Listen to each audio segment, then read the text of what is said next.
Tell me lies, tell me sweet little lies. Remember that song? I forget who sung it, but I remember it from when I was a teenager. They got the videos out there talking about Donald Trump is going to cancel and change credit scores and stuff like this forever. He's in a argument with FICO. He is going to get rid of credit scores. He's going to do all of this stuff to where it's going to be, I guess, this golden nugget of where a leprechaun is going to come jumping out of a rainbow and give you something so you can have a new type of credit. Let me tell you the truth. And maybe I should start making more videos like this, because it looks like everybody want to like go back and forth with telling lies about what Trump is doing or what Trump is not doing about the credit scores going away, getting abolished, all of the clickbait stuff. You know, people will say that I have clickbait, and I tell people straight up what's going on. But because the thing is that people don't really want to know the truth. They just want to be led on so they can be led on again, and led on again, led on again. Let me tell you just straight off from the bat, just in case you got to go do something else or you want to continue watching other videos and stuff for your enjoyment here on YouTube. Absolutely not. The scores are not going away. As a matter of fact, the information that people are putting out there about him changing the credit scores is something that was actually put in the law back in 2018. What year are we in right now? 2025. So they're making videos saying Trump has plans to abolish the FICO score, or he's at war with the FICO scoring people. Let me tell you exactly what happened so you can really start, working on fixing your credit, you increasing your scores, whatever you're looking to do with your credit. But here's the truth. The truth is that there's no evidence at all, zero, that Trump ever wanted to or even had any type of argument with FICO. As a matter of fact, I made a video years ago exactly talking about this exactly. What it was that at some point, we live in a credit society, and at some point, lenders want to try to figure out a way to loan people money. They don't make money unless they lend out to people to make money. And the way the scales are tipped right now, or they've always been tipped, is that if you got good credit, excellent credit score, you're going to get the lowest interest rates, you're going to get the lowest payments, you're going to have the prime everything. It's like you're sitting at the table, you get to choose, and everybody else is like got one of those butler things saying, do you want this, or do you want this, or do you want that? Like, you got all of these choices, and every one of the choices are good choices, and it's just basically up to you on which one you want to, which lender you want to work with. As a matter of fact, the power is so much in your hand is that they are begging for you to choose them. But now on the reverse side, what has happened is that people with bad credit, low credit scores, they actually start to feel that these lenders, and the lenders actually make people feel this way, is that they're doing you a favor. We're doing you a favor by giving you this money or this loan to get the car or whatever you're trying to get. Look at your score. We're doing you a favor giving you this. And you accept these terms or you don't get nothing. And then we wanted to get the thing so bad that we end up accepting the terms and we were in trouble. But here's something that ended up happening. You could say it's like a Ponzi scheme or pyramid, is that at some point, even when the lenders were doing that, and because they were selling people in the loans where they knew that they were going to have problems, they actually had this rating type thing for cars where they state, and this is the truth, when an auto lender makes a loan on an auto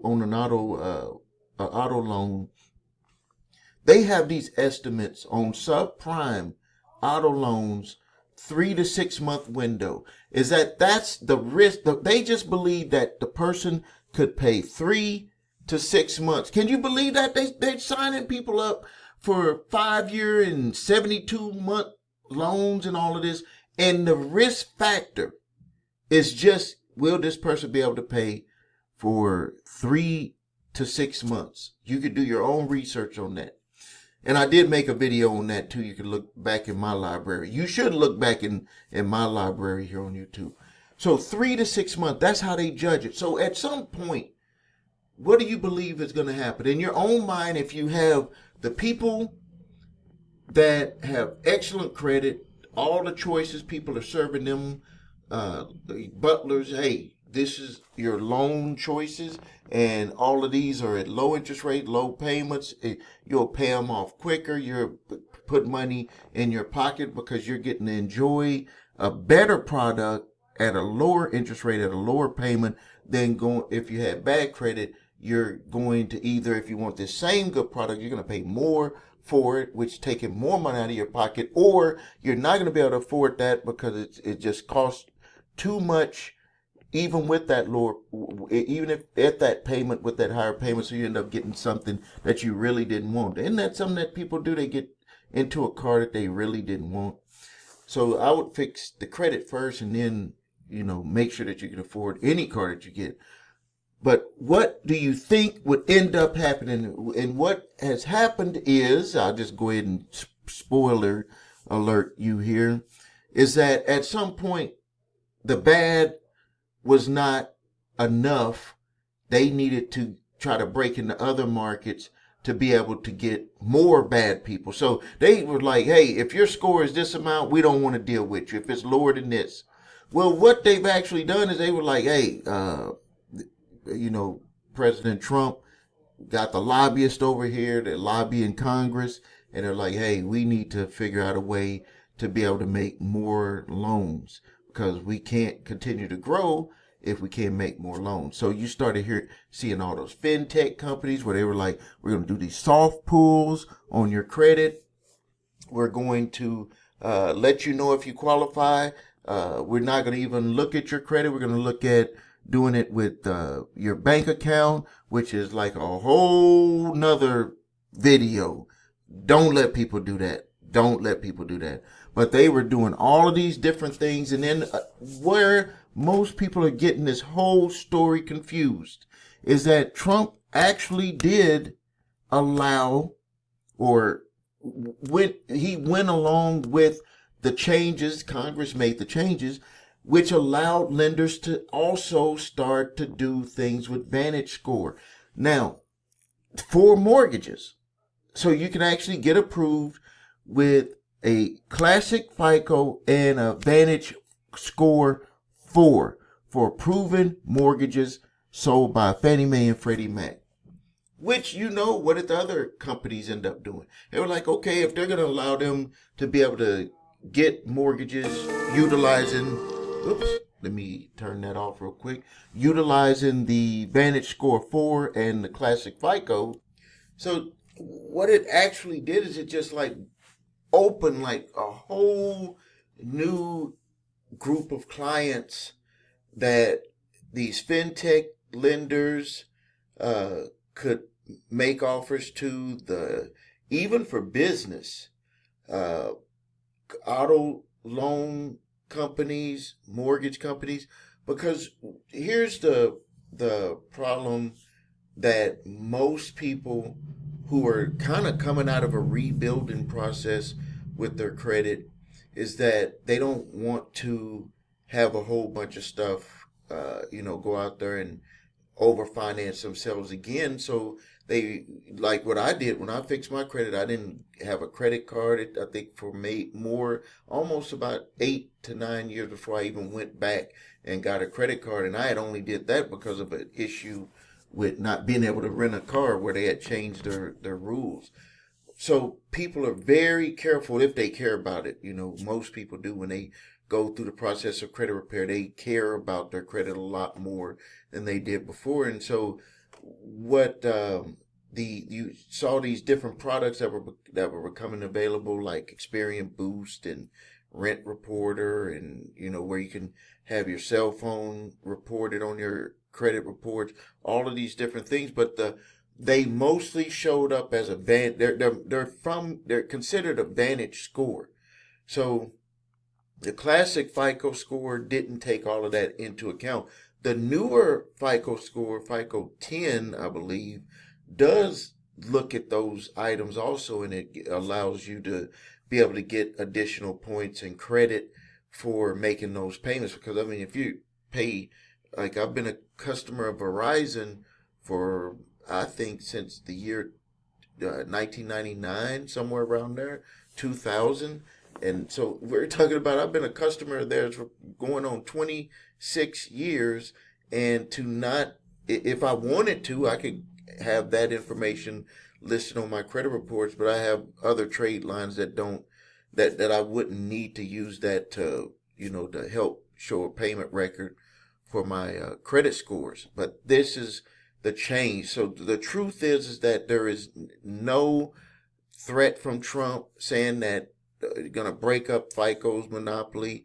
There's no truth. No, if you even thought about it, if you just think about this, if you even thought about it, there's no monopoly with this, because all they're doing is just providing the scores from the different credit providers, and they're actually making it a lot easier, because lenders can go to one centralized place. Could you imagine if they just had your scores, all your stuff that for these creditors, they're like looking all over the place.